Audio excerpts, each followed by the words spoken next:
At ito na nga yung part 4. At dyan huminto na nga sila nag-aabang ng mapagtatanungan. Sige, tanong lang kayo dyan. Ganda ng kanlaon, oh. Picture mo na.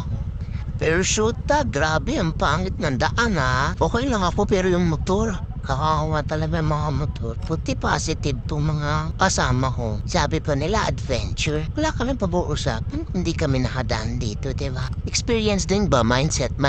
Sure. Ito din si Mika, oh, nagpa-picture pa kahit masakit ang balak.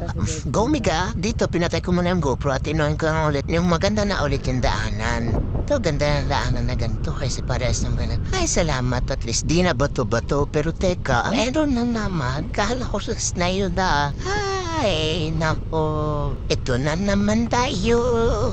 Ito na naman tayo.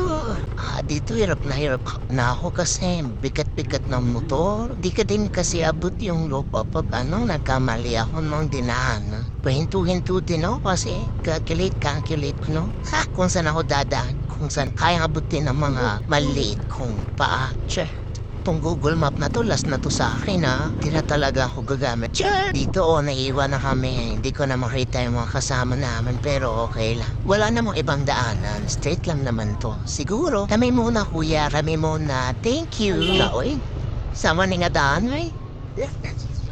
Ay, Lord.